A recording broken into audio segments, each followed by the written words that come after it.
everybody wants to maximize their results on repair orders. Just ask them. The tone of the conversation will change dramatically, however, when you ask them how they will maximize their results on repair orders. I find it fascinating how implementing small changes can have a huge financial impact in the dealership. Take, for example, if the dealership would improve the average technician hours sold 0.2 and increase the effective rate $4 on parts and labor sales, over a medium-sized store would be well over $500,000 in the next 12 months. Today we're going to look at a few small changes that help you to maximize your results. First of all, stop discounting. My belief has always been that people will follow the path of least resistance in life. In the management role, the goal is to make the path of least resistance compliance. I found that advisors across the country discount labor and parts pricing on the repair orders when they find they're over the estimate provided to the customer. We can see it all the time. What happens with that is you get to a repair order and you go, $85 over my estimate. Well, let me bat down that labor price. Now let's see what that's going to do. I'm still $25 high. I'll back down the parts a little bit if they have that option, or I'll additionally discount the labor. Oh, now I'm $20 under my estimate. Then they'll print it. You see, that's the path of least resistance for them, because they don't have to call the customer and say, oh, I apologize, I'm $85 over the estimate. So rather than to do that, it's not comfortable. If no one's looking on the other side, life is good today. But who lost that money? Who took that discount right in the seat of the pants? You see, if the advisor's never challenged on the reason they discounted the customer, they'll continue to do it on an ongoing basis. And it does get worse. Oh, that's my friend from church. That's my cousin. That's my mom. On and on and on. They give away dealership funds so the path of least resistance is just to comply with that. That's just absolutely insane. And I'm going to tell you that most DMS systems do have reports that can be looked at that the exception on pricing is illustrated. However, most aren't that easy to understand or read or bring up. And so many times the managers are into putting out fires, they don't make the time available to go into those reports and ask anybody any questions. That's amazing, but true. I have found a product that I totally love, and Ray Branch is the innovator on this product by Roams, and it's by Keeps Corp. This product, Roams, dials into the DMSs, analyzes repair order structure and analysis in thousands of different ways, and makes these reports real easy to grab a hold of. And it's just one that I'm going to talk about today from Roams, but just incredibly innovative. So you could bring it up in a dealership, and my clients that are on it, I can remote access into their system and look at this report. It illustrates the percentage of compliance for the shop by the advisor at just a click of a button. So I could look at my dealership and say, as a dealership, we are only 65% compliant to our pricing. And you might go into this advisor report and say, Tom is 87% and Sue is 96% compliant, and go down into those individuals and look at their performance. Now, the amazing thing in this is that when you do that, you click an advisor, it illustrates every repair order that was non-compliant. Now picture, if you're an advisor and you know someone's looking, because they're accountable to that discount. In essence, the manager goes, hey Sue, would you share with me why we discounted this repair order or that repair order? You see what happens with that then? The path of least resistance is no longer to indiscriminately discount our products and services.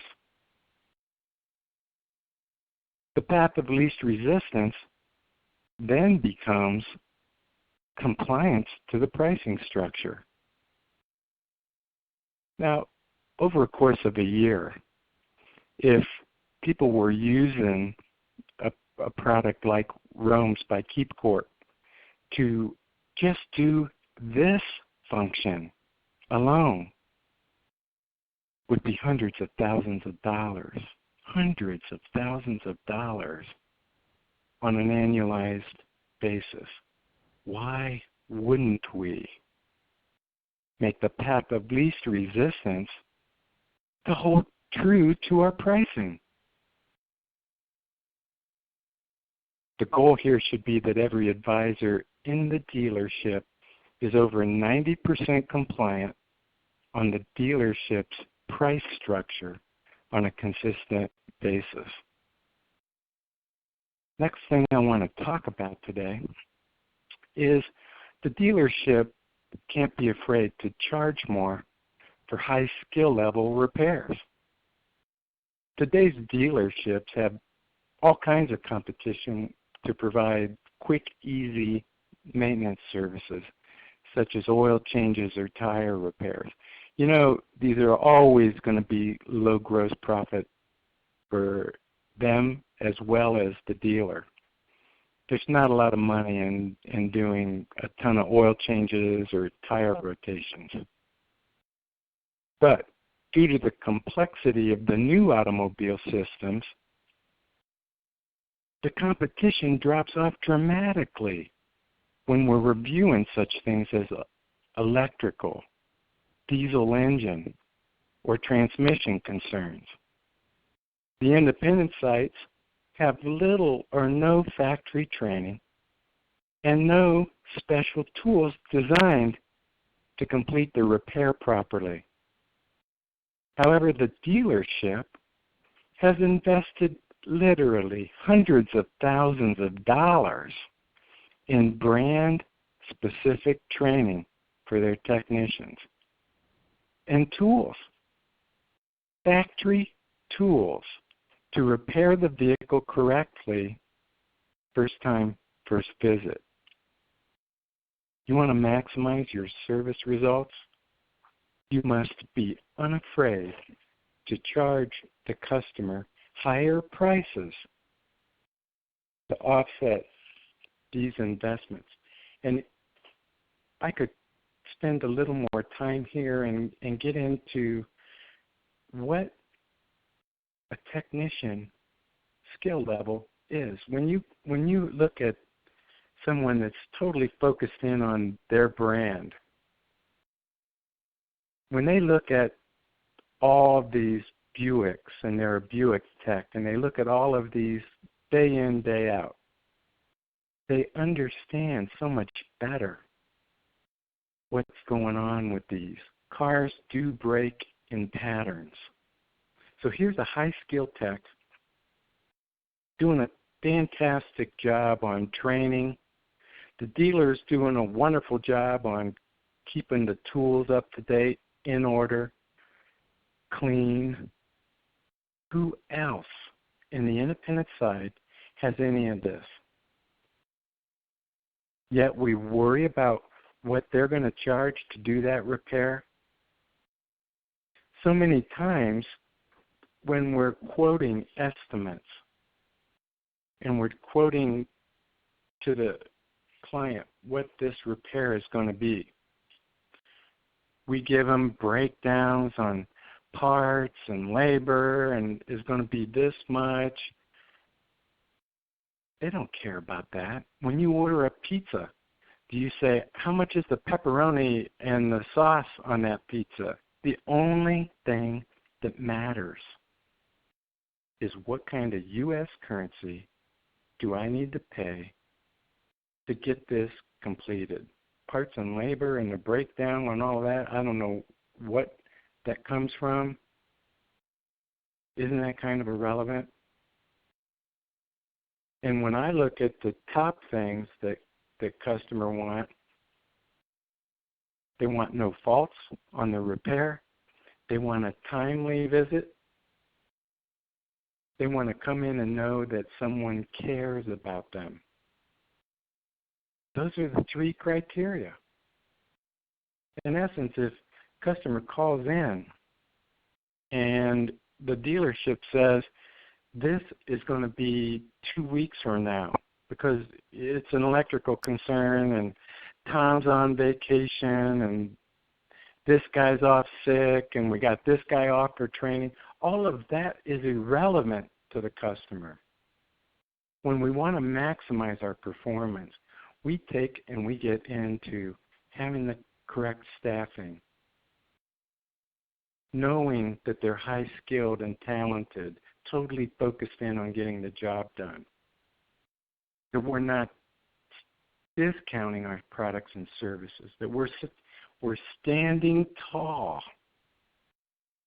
meeting the customer's needs. Those are the priorities. That's the way to maximize our performance. You want to reach the level of peak performance in your dealership environment, you better not be afraid to charge for what you got. My feeling is you're worth it. You better not be afraid to monitor your discounts. Stop it. Why are you discounting? Get active. The little things in your operation cost hundreds of thousands of dollars. Maximize your performance in your departments. Stand tall. Make the path of least resistance compliance. Have a great day, and we'll talk to you next week. Thank you.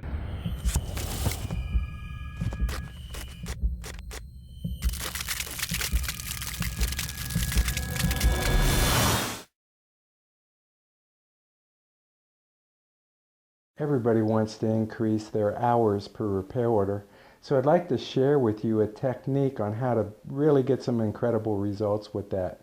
First of all, run your labor frequency operation. Look at the operations that you're not recommending to your customers or that you have a concern with, and take the ones you're doing reasonably well with and take this process into place. Pick one out at a time and work on your advisor staff how to professionally present feature benefits on that labor operation. I'll give you an example of a client who did a total of 2 brake fluid flushes in the previous 12 months.